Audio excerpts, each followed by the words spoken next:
वाह जी वाह। श्रोमणी संत, वाह वाह। कबीर साहब का आज प्राकट्य दिवस है भाई, इसलिए आपको सबको बहुत बहुत बधाई हो। आज 29 जून 2026, आपको बहुत बहुत बधाई हो, बधाई हो। प्राकट्य जब कहते हैं तो प्रकट ही हुए हैं आप। ये जो संत कबीर साहब हुए हैं, ये प्रकट हुए हैं, आपको जैसे पता है। तो इन्होंने जैसे अपनी वाणी में भी लिखा है कि काशी में हम प्रकट हुए हैं, रामानंद चिताय। प्रकट हुए हैं काशी में, ये ऐसे कमल के फूल के ऊपर ऐसे प्रकट हुए हैं कि रामानंद महाराज जी ने इनको अपना शिष्य बनाया है। रामानंद जी को इन्होंने अपना गुरु बनाया है। वो भी बड़ी सुंदर वाणी है। पहले ये बता दें भी, इनको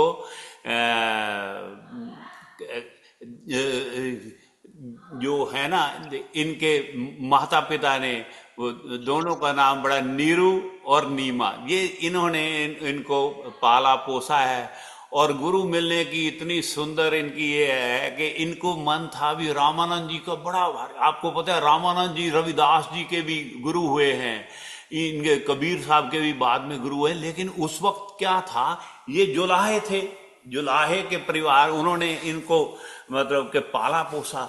तो उनका वो थोड़ा सा छोटी जाति है, वो जात पात का बड़ा ऐसा थोड़ा सा गलत जो सारे चल रहा था, ऐसा संसार में, है ना, समाज चाल में चल रहा था, कुरीतियां प्रचार, चल रही थी। तो ये रीतियां। जब उन्होंने कहा कि मैंने रामानंद जी से तो लेना है, तो वो तो आउट ऑफ द क्वेश्चन था। रामानंद जी तो मिलते नहीं थे।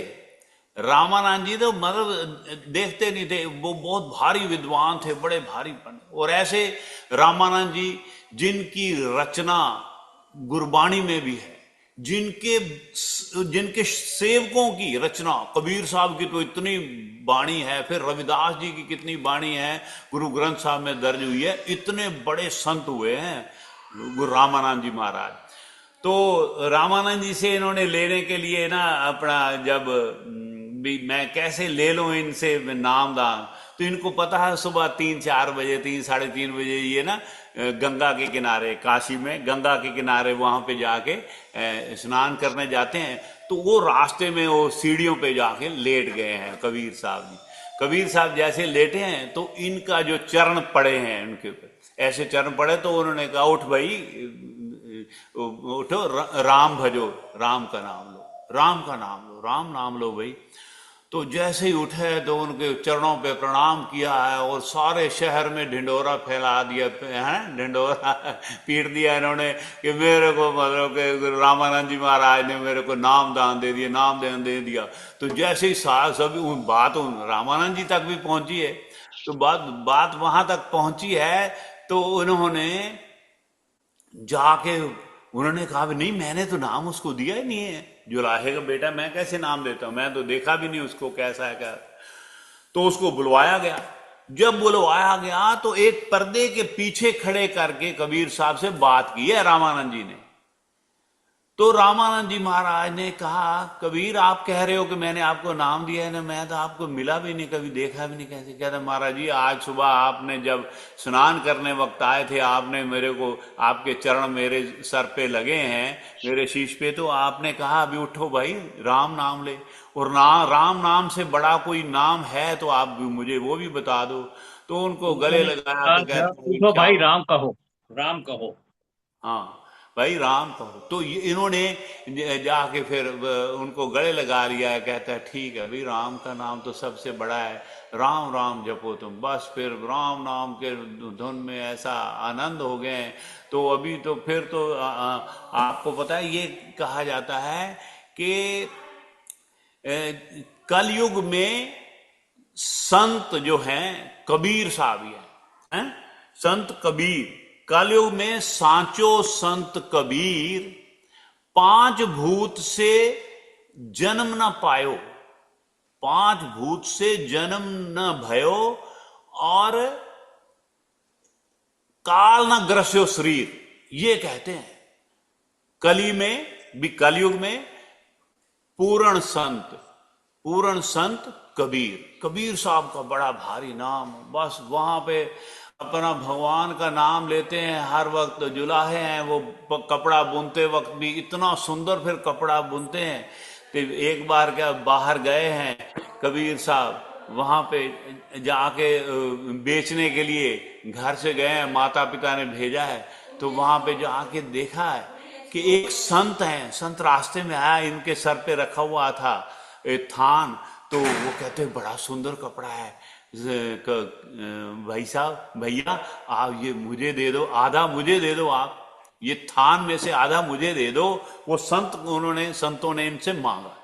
तो ये तो मतलब भगवान के चरणों में ऐसा कहता, अच्छा वाह वाह, भगवान की तरफ देख के कह रहे हैं, भगवान वाह वाह, आनंद हो गया। इन्होंने आधा फाड़ के उसको दे दिया, भी लो आप ले लो। वो कहते हैं बहुत बहुत धन्यवाद। पर प्रभु को कहते हैं, प्रभु मुझसे आप आधे ही खुश हैं। देखो कैसी श्रद्धा है, मतलब इतनी ज्यादा, मतलब कि खाना भी शाम को कोई बेच के आते थे, पैसे कमाते थे तो शाम को मिलता था, लेकिन इतना मतलब हृदय विशाल कि प्रभु आप मुझसे आधे, ये संतों के मैं काम आ सका, मेरी आधी भक्ति स्वीकार किए। तो उसी वक्त उसके संत के मन में भी प्रभु ने डाल दिया। तो संत ने कहा भी ये बाकी आधा भी अगर मुझे दे दो तो मैं इसका भी कुछ सिलवा लूंगा, चादर वगैरह है अपने ऊपर ओढ़ दो। तो बड़े खुश हुए, उनको दे के चले गए। लेकिन घर पहुंचने से पहले नजदीक आए अपने, तो उनको डर लग गया। उन्होंने कहा भी वाह वाह, ये तो भी माता पिता तो मुझे डांटेंगे भी, ये क्या हो गया, अभी दाल रोटी का क्या होगा घर पे है। तो कहते हैं कि भगवान के ऐसे सिमरन में बैठ के, उसकी याद में बैठ के, प्रभु आप ही मतलब के मेरे वाले, घर से तो मार पड़ेगी लेकिन मैं आपके संत हैं, मैंने उनकी सेवा कर दी है। तो बैठे बैठे वो बताते हैं कि 2-3 दिन तक उनकी समाधि लगी रही है। और जब घर पे वापस आए हैं तो क्या देखते हैं कि भंडार, अनाज और दुनिया भर का सामान उनके घर। तो वो तो समझने में देर नहीं लगी, लेकिन इनके माता पिता को समझने में देरी लगी। जब प्रभु आए हैं, अभी इनके घर पे दाल रोटी बनवाने के लिए नहीं है, तो अनाज लेके आए हैं, कैसे बंजारे बन के आए, केशव बंजारा बन के आए हैं। तो उनके माता पिता ने पूछा है कि भाई आप कौन है? कहते मैं बंजारा हूं, केशव बंजारा। तो आपने यहाँ कैसे उतार रहे हो सामान? आपको गलती लगी होगी, मेरे तो शहर के जो मालिक हैं तो वो तो मेरे को परेशान कर देंगे, हैं नगर के जो राजा, मुझे तो परेशान हुई, कौन सा, हमारे पास तो पैसे नहीं है, इतना सामान कहाँ से आया? वो कहेंगे आपने चोरी किया है, यहाँ क्यों उतार रहे हो? कहते नहीं नहीं, कबीर साहब ने ना आज बहुत बड़ा सच्चा सौदा किया है, तो जिस सेठ को उन्होंने कपड़ा बेचा तो सेठ बड़ा खुश हो गया। सेठ मतलब खुद ही सेठ हैं, शाहों के शाह प्रभु। तो भगवान कृष्ण इतना वो खुश हो गए उनसे, तो कहने लगे, खुद आगे और सामान सारा उतार दिया। कहते हैं इतना मतलब कि उसने सुंदर बनाया था कपड़ा के, खूब उसने तो उन्होंने सामान भेजा कबीर साहब। तो जैसे ही घर पे आए तो माँ कहने लगी है कि कबीर इतना सुंदर तू बुन लेता है, कि इतना को कौन मिल गया तुझे, ऐसा अमीर, ऐसा सेठ। बस सुनते ही फिर पता तो भक्तों का क्या हाल होता है, जो असली भक्त होते हैं वो तो उसको कुछ बोला नहीं, वो रोने लगा। ऐसा रोते रोते बस सुनता रहा माँ की बातें भी। बस समझ गया अभी कौन भगवान कृष्ण आए हैं, खुद केशव नाम कह के बंजारे आए। तो बस फिर राम नाम की जो चादर लिखा हुआ है राम राम, वो लेके आ गए हैं बाजार से, तिलक लगाना शुरू कर दिए हैं, राम नाम का मतलब उन्होंने गुणगान शुरू कर दिया है। तो वाह, जैसे अभी हमने सुना है कि चदरिया झीनी रे झीनी है, जो उन्होंने राम नामी चदरिया बोलते हैं उसके, राम नामी जो शाल लेके ओढ़ी हुई है, तो राम राम करते जा रहे हैं। और सारा जो जितना सामान पड़ा था, अनाज और धन, जो भी कुछ दे गए थे केशव बंजारा जी, वो सारा उन्होंने लोगों में बांट दिया। रात तक सारे पंडितों को पता लगा है भी ये क्या, ब्राह्मणों को दूसरे शहर के वो आ गए, है ना, वो बड़ा भारी उनको मतलब कि ये ईर्ष्या होगी, ये क्या, इसके पास इतना कैसे, कहाँ से मारा।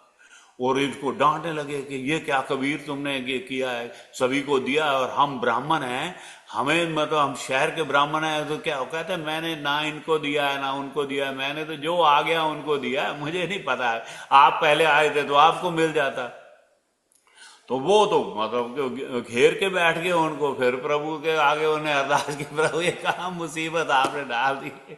क्या मेरे साथ क्या कोई आपको कोई है आपको कोई मेरे को साथ, मैंने आपका कुछ बिगाड़ा थोड़ा है प्रभु, भी आपने ये क्या इतना धन दौलत दे के, मैं तो मतलब उतना वो कहे। तभी उन्होंने कहा कि साईं इतना दीजिए जा में कुटुंब समाए, साईं इतना दीजिए जा में कुटुंब समाए, मैं भी भूखा ना रहूं, साधु न भूखा जाए कबीरा, साधु न भूखा जा। तो उन्होंने कहा प्रभु क्या ये क्या हो गया? कहता मैंने प्रभु मैंने संतों से सुना हुआ है क्या कि अगर ये खुश हो जाएं तो गदाई बख्श देते हैं। गदाई मीन्स गरीबी, गदा कहते हैं ना, गदा, गदा मीन्स गरीबी को कहते हैं, गरीब आदमी गदा।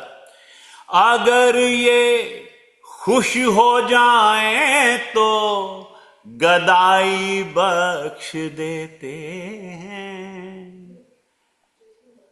अगर नाराज हो तो बादशाही बख्श देते हैं। ये देखो कमाल की बात है प्रभु को, अगर नाराज हो तो बादशाही बख्श देते हैं, जा तेरे को माया में उलझा दिया जा।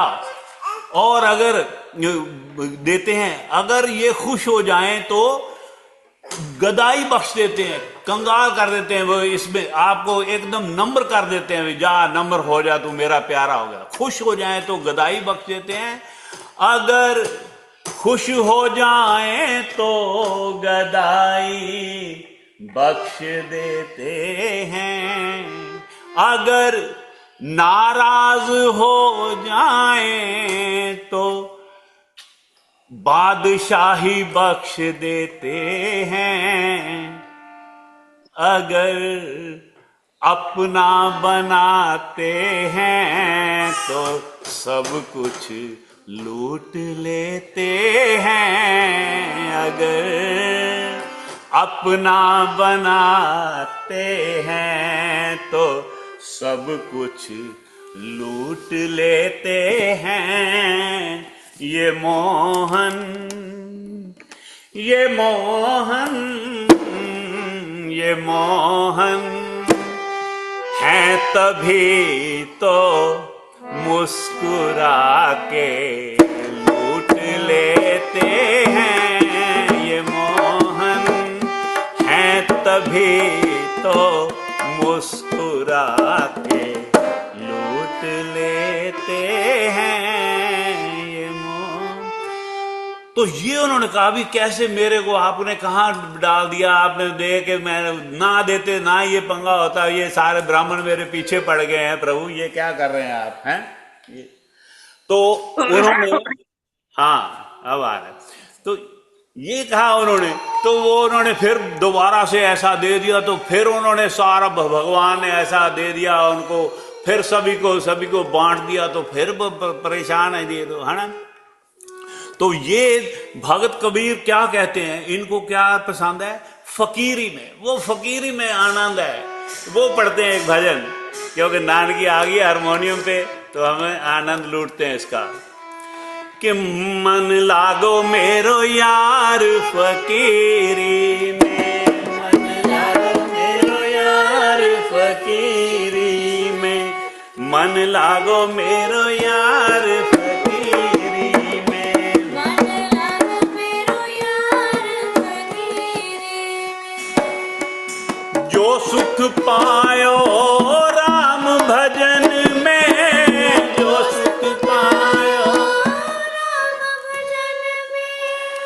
सो सुख नाही अमीरी में, मन लागो मेरो यार फकीरी में। ओ मन लागो मेरो यार फकीरी में। वाह,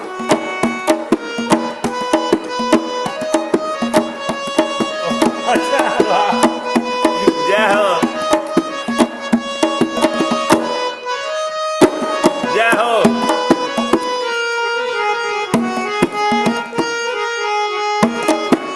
वाह वाह, मन लागो मेरो यार फकीरी में।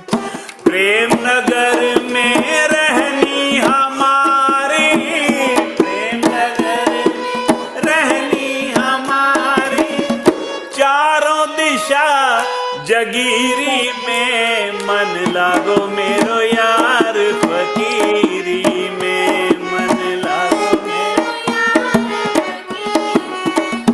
ओ मन लागो मेरो यार।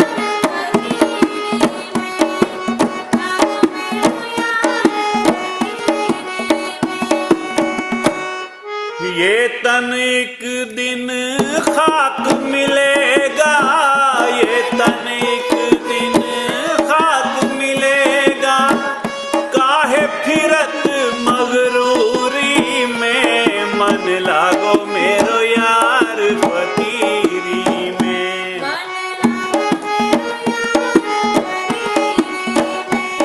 मन लागो मेरो यार।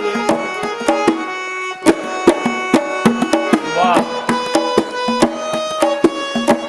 जय हो।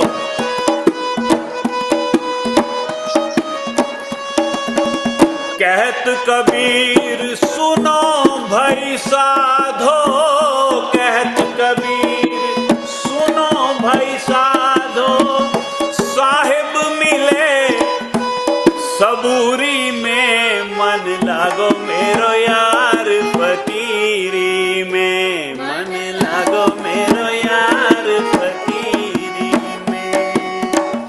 जो सुख पायो राम भजन में, जो सुख पायो राम भजन में,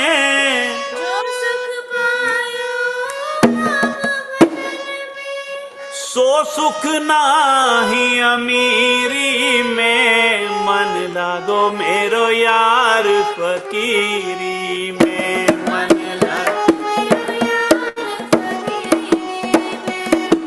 लागो मेरो यार फकीरी में, मन लागो मेरो यार फकीरी में।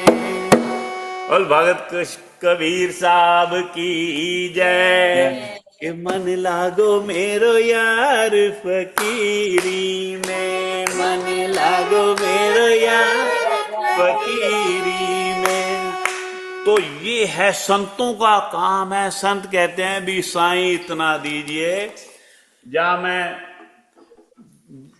मैं कुटुंब समाए हैं। तो नानकी का फायदा ये उठा लेते हैं नानकी का फायदा ये उठाते हैं। तो एक बार नानकी एक और फिर गाते हैं, पता है कौन सा? कबीर साहब का बड़ा ही सुंदर भजन कि हाँ, मुझे पहले हुक्म भी हुआ था संगत जी, बहुत सुंदर था, बहुत आनंद आया।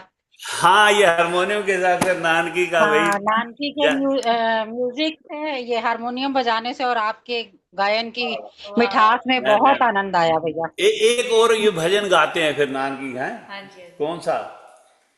के संतन के संग लाग रे तेरी अच्छी बनेगी, संतन के संग लाग रे तेरी अच्छी बनेगी, संतन के संग लाग रे तेरी अच्छी बनेगी।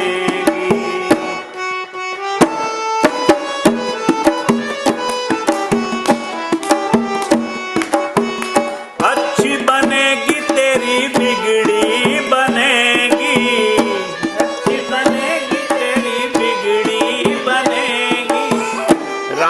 चरण अनुराग रे तेरी अच्छी बनेगी। राम चरण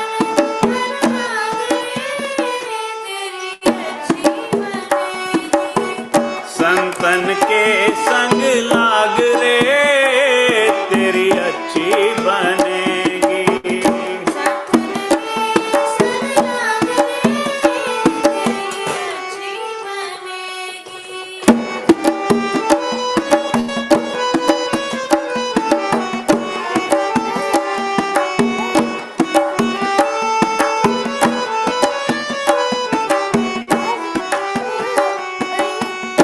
मोह रात्रि में बहुत दिन सोया, मोह रात्रि में बहुत दिन सोया, मोह रात्रि में बहुत दिन सोया, मोह रात्रि में बहुत दिन सोया।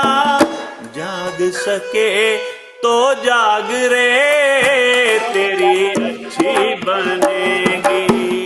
जाग सके तो जाग रे तेरी अच्छी बनेगी।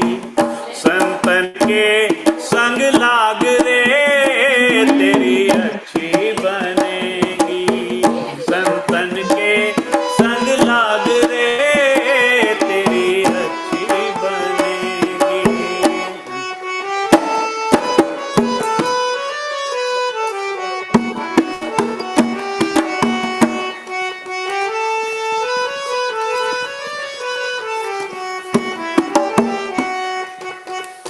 कागा से तो है हंस बनावे, कागा से तो है हंस, कागा से तो है हंस बनावे, कागा से तो है हंस बनावे। मिट जाए दिल के दाग रे तेरी अच्छी बनेगी। मिट जाए दिल के दाग रे तेरी अच्छी बनेगी। संतन के संग लाग रे तेरी अच्छी बनेगी।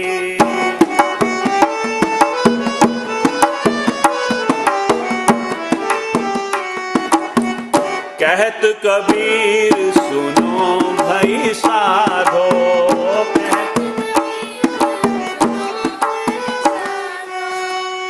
कहत कबीर सुनो भई साधो, कहत कबीर सुनो,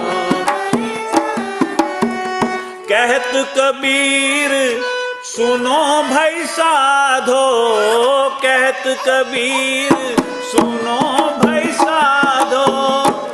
होवे तेरो वड भाग रे तेरी अच्छी बनेगी। होवे तेरो वड भाग रे तेरी अच्छी बनेगी। संतन के संग लाग रे तेरी अच्छी बनेगी। अच्छी बनेगी तेरी बिगड़ी बनेगी।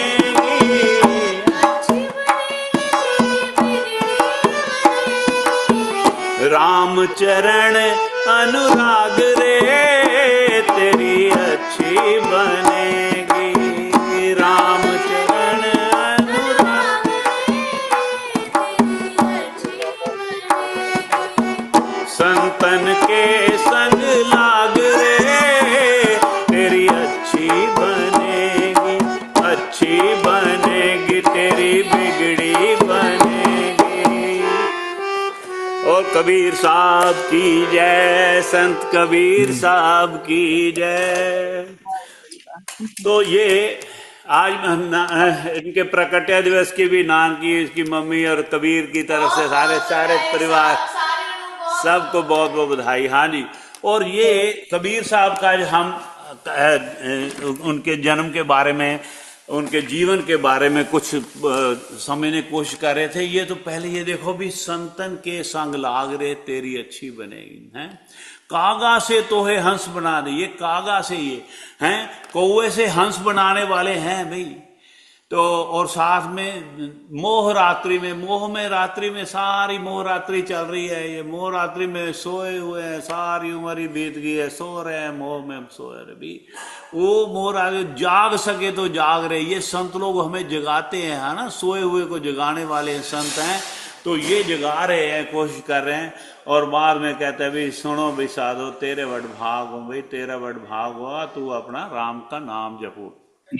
पहला जो भजन हमने कहा भी, मन लागो मेरो यार फकीरी में, जो सुख पायो राम भजन में, सो सुख ना है फकीरी में। क्यों? क्योंकि यहाँ के इतने मल्टी मिलियनर हैं, सुख नाही अमीरी में।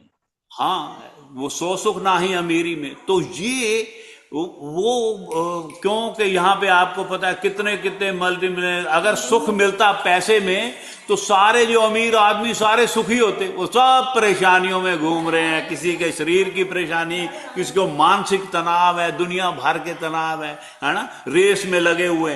क्योंकि सुख मिलता कहाँ आपको? गरीबी में। गरीबी नहीं, मतलब जो प्रभु के चरणों में, मतलब के मन लागो मेरो यार फकीरी में, प्रभु के नाम में, फकीरी में, वो है सही सुख, उसी में है, पैसे में सुख नहीं है।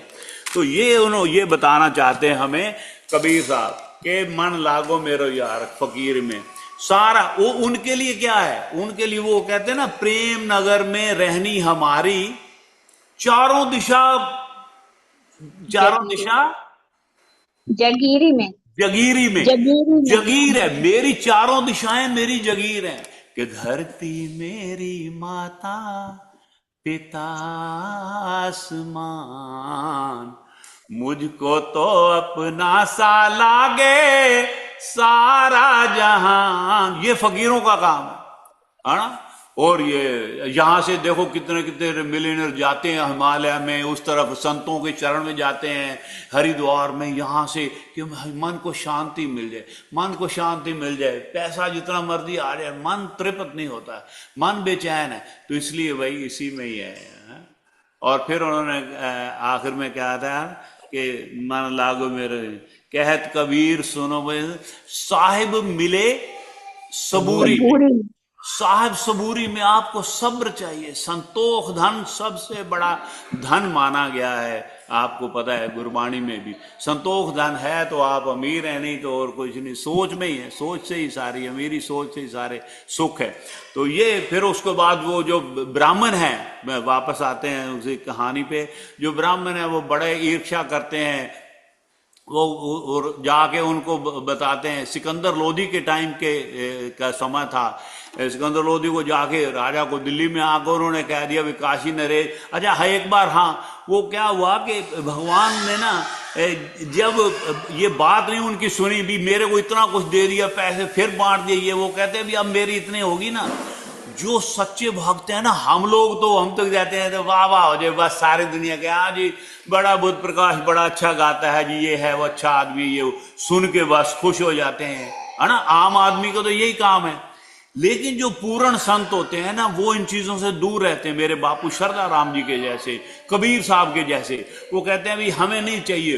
वो ओम जी महाराज, ओम बापू नारायण दत्त जी महाराज, वो दूर रहते थे, इसीलिए अपने आसपास जानवरों की हड्डियां ऐसे करके उसके अंदर बैठ के करते भी मेरे पास ही ना आए दुर्गंध के कारण। ये इससे ऐसे तो उन्होंने क्या कहा, और कबीर साहब ने क्या स्टेप उठाया कि जो नरवधु थी, एक जो मतलब इसको आप क्या बोलते हैं, वैश्या को साथ में लेके ना सारे शहर में चक्कर लगा लिया कि सारे कहेंगे भी ये तो गंदा आदमी है, आदमी ठीक नहीं है। तो ऐसा करने से तो जब उनको बुलाया गया, उनको काशी नरेश ने वो बुलवाया, अभी ये क्या हो रहा है, ये कुछ भी। तो उन्होंने, क्योंकि जाके उन्होंने अच्छी तरह पूछा भी नहीं। पहले तो काशी नरेश बड़ी इज्जत करता था कबीर साहब की, उस दिन उन्होंने बुलाया भी नहीं। उन्होंने उनको समझ गया अभी ये इनके मन में आ गया, अभी शायद मैं ऐसा गलत आदमी हूँ। उसके मन में क्या हुआ, अच्छा जब ब्राह्मण लोग या कोई भी समाज में एक भले पुरुष की या संत लोगों का जो अपमान करने लगता है ना, तो प्रभु बड़े परेशान होते। प्रभु क्योंकि अपने भक्त के साथ इतना प्रेम होता है, वो उनकी और भी प्रशंसा करवा देते हैं क्या हुआ कि वो उसके मन में डाल दिया। कबीर साहब ने कहा, कबीर ने क्या कहा, उसने देख लिया भी राजा थोड़ा परेशान है, उन्होंने पानी का इतना बड़ा लिया, बाल्टी पड़ी थी वहां पे महल में जो, तो उसने ऐसे उड़ेल दी, नीचे गिरा दिया। वो राजा और परेशान हो गया, काशी नरेश भी, ये क्या किया इसने, सारे बैठे हैं यहाँ पे मंत्री और ने पानी से गिरा दिया, ये क्या किया। कहता है ये जगन्नाथ मंदिर में ना जहां आग लगी थी चंदोए को, जो चांदनी होती है ना ऊपर कपड़े वालों, उसमें आग लगी थी तो मैंने बुझाई है। कहते बड़ी अजीब बात है, यहाँ पे पानी गिरा दिया और ये कह रहा है कि मैंने बुझाई है। पता लिया जो राजा ने तो जगन्नाथ वाकई बस फिर चरणों में पड़ गया, अभी सच्ची बात थी उस वक्त। उन्होंने कहता है ये तो भगवान ने पानी गिरा दिया तो बच गए, पंडित लोग कहने लगे। तो इतने बड़े संत थे ये अपने कबीर साहब। तो इस तरह की इनकी और भी, जिसको कोई इनकी और भी कथाओं के बारे में कुछ पता है तो ये वापस आ गए हैं। ब्राह्मण और भी इनके बड़े इनके खिलाफ बोलने लगे हैं। तो आपको पता है ये सिकंदर लोधी ने भी इनको बड़ा परेशान किया। कहता है ये उन्होंने ये कहा, उन्होंने कहा भी ये सिकंदर लोधी राजा है सारे देश के, हिंदुस्तान के, आप इनको प्रणाम करो। ये वो कहता है मैं तो बादशाहों के बादशाह को प्रणाम करता हूं, भगवान को मैं किसी को नहीं करता। और एक बात और बताऊं, आप जब भजन की तरफ जो चलते हैं ना, वो एकदम आपको शुद्ध तो हो ही जाते हैं, निर्भयता आ जाती। जो हमारा आत्मा का असली स्वरूप है ना, निर्भय है, आत्मा निर्भय है, शुद्ध है, एकदम विशुद्ध। तो वैसे ही आप हो जाते हो जब भगवान का नाम। वो मैंने परसों इतना सुन के मेरे को मन को थोड़ी तसल्ली होगी। आप सबको मैं बता दूं, मैं गुरुद्वारे में एक भजन सुन रहा था, उसके बाद बड़े सुंदर सुंदर भजन सुने। तो उसके बाद ये फ्राइडे नाइट की बात है, फ्राइडे नाइट को जब कथा करने वाले कथावाचक ने एक इतनी सुंदर बात कही, आप सब खुश हो जाओगे। उन्होंने कहा अगर हम भगवान के गुणगान करते हैं, क्योंकि सारी वाणी में आपको पता है ना कितने आए हैं, कर कृपा तेरे गुण गावा, कर कृपा तेरे गुण गावा, कर कृपा तेरे गुण गावा, कर कृपा तेरे गुण गावा।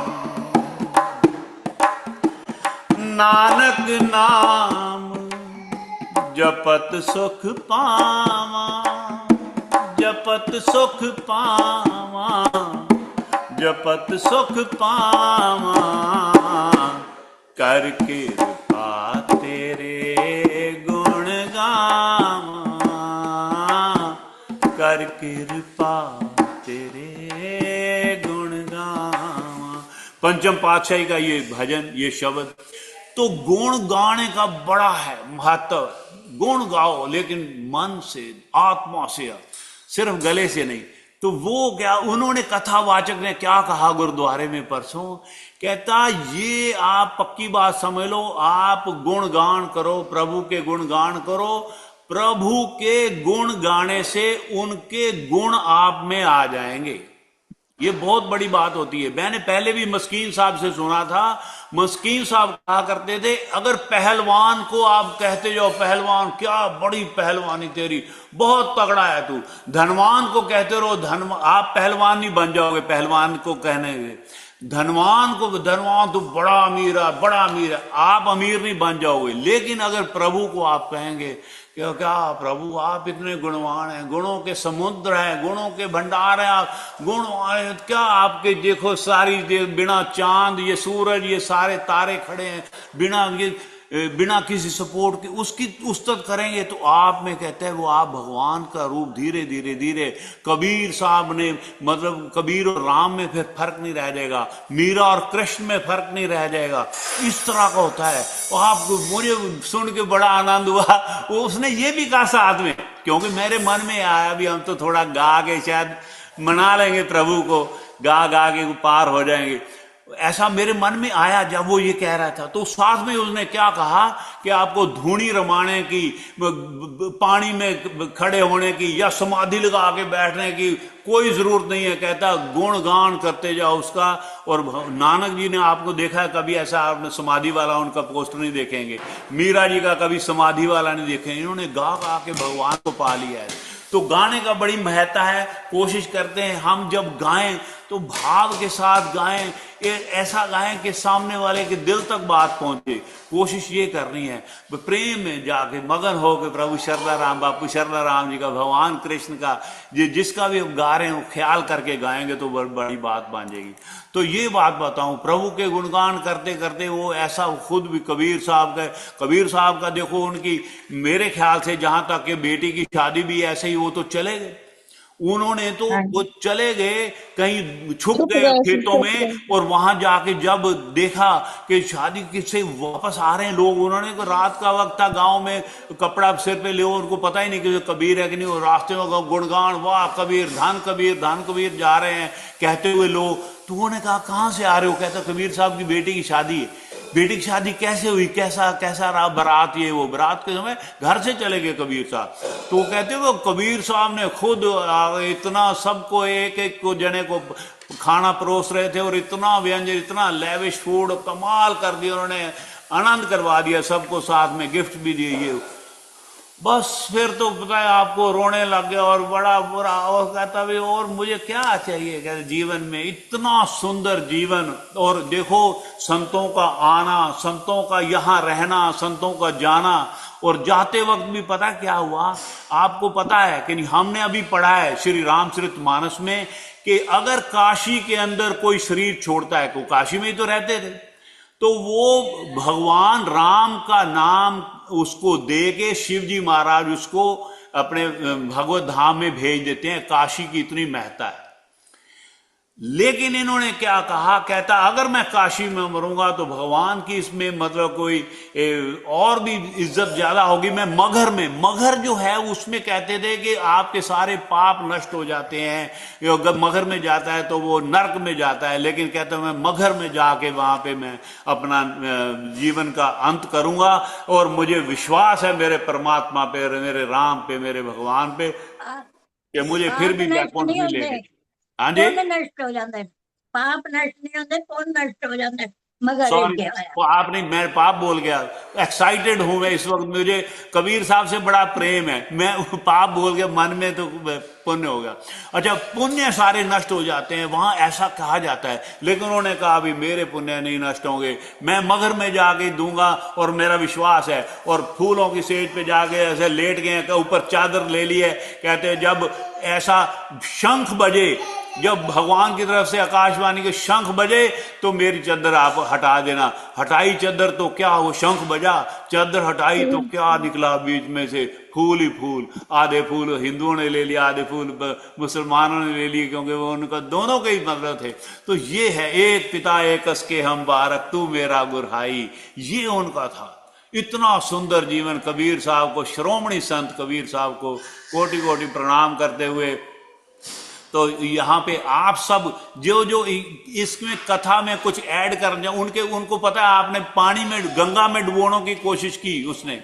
उन्होंने कहा जब राजा जो आया था ना, जब सुल्तान लोधी, वो उनके राज में, उनके महल में, जब उन्होंने कहा पता ये मेरे को प्रणाम भी नहीं कर रहा है, नमस्कार भी नहीं कर रहा है। उन्होंने कहा मैं तो राजा को नहीं करता, मैं बादशाहों के बादशाह को करता हूँ।